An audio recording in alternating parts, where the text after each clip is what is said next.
Renungan Sileo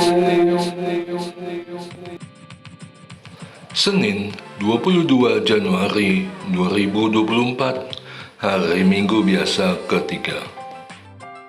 Pembacaan Injil dari Injil Markus bab 3 ayat 22 sampai dengan 30. Inilah Injil suci menurut Markus. Dimuliakanlah Tuhan.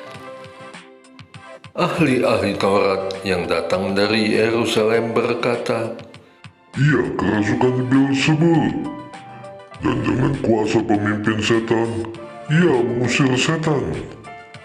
Yesus memanggil mereka, lalu berkata kepada mereka dalam perumpamaan, bagaimana iblis dapat mengusir iblis? Jika suatu kerajaan terpecah, kerajaan itu tidak dapat bertahan. Dan jika suatu rumah tangga terpecah, rumah tangga itu tidak dapat bertahan. Demikianlah juga kalau iblis berontak melawan dirinya sendiri, dan kalau ia terpecah, ia tidak dapat bertahan, tetapi sudah tiba kesudahannya. Tetapi tidak seorang pun dapat memasuki rumah seorang yang kuat untuk merampas harta bendanya apabila ia tidak lebih dahulu mengikat orang kuat itu. Sesudah itu barulah ia merampok rumahnya. Sesungguhnya aku berkata kepadamu, semua dosa dan hujat anak-anak manusia akan diampuni. Ya, semua hujat yang mereka ucapkan.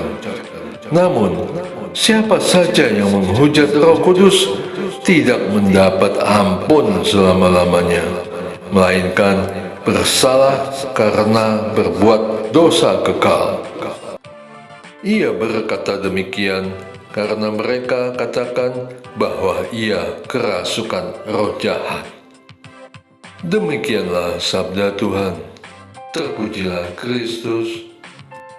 Ahli-ahli Taurat yang datang dari Yerusalem berkata, ia kerasukan Beelzebul, dan dengan kuasa pemimpin setan, ia mengusir setan. Markus bab 3 ayat 22.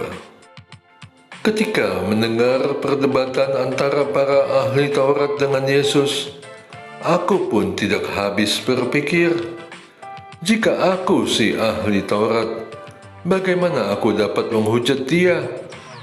Kecuali jika ada kuasa kegelapan yang menghasut pikiran. Jangan-jangan justru aku yang iblis. Menghasut orang dengan mengatakan bahwa ia keturunan Beelzebul. Padahal aku tahu, bahkan hafal, nubuat para nabi tentang dia. Akankah aku berpandangan seperti itu? Apakah aku ikut gagal paham? Sebagai anak manusia yang diutus oleh Allah Bapa, bagaimana mungkin Yesus dicap sebagai Beelzebul? Apakah mereka tidak takut karena telah menghujat Roh Allah yang ada di dalamnya? Itu dosa kekal yang tidak terampuni. Pengalaman demi pengalaman aku alami, tidak ada satupun yang menunjukkan bahwa kuasa kegelapan yang berkuasa.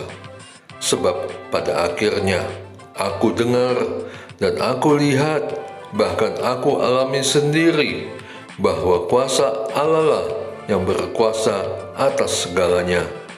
Meski waktunya bukan instan, tapi selalu tepat pada saatnya. Sekalipun nampaknya aku tidak sanggup, seperti halnya Raja Daud dalam menyerang orang Yebus, tapi kuasa Allah lah yang akhirnya memberi kemenangan. Kesaksian yang menguatkan iman percayaku bahwa tentunya bukan kuasa Beelzebul, tapi kuasa Allah yang menolong, melindungi umatnya yang taat dan setia kepada perintahnya, umat kesayangannya. Doa. Allah Bapa yang Maha Kasih, aku bersyukur karena putramu yang telah menjadi Tuhan dan Juru Selamatku. Bantulah aku agar tidak disesatkan oleh pengajaran-pengajaran dunia yang membuatku gagal paham akan kasih dan kuasa-Mu. Tanamkanlah pemahaman yang benar dan penuh kemuliaan-Mu. Di dalam nama Yesus Kristus. Amin. Et Maiore Dei Gloria.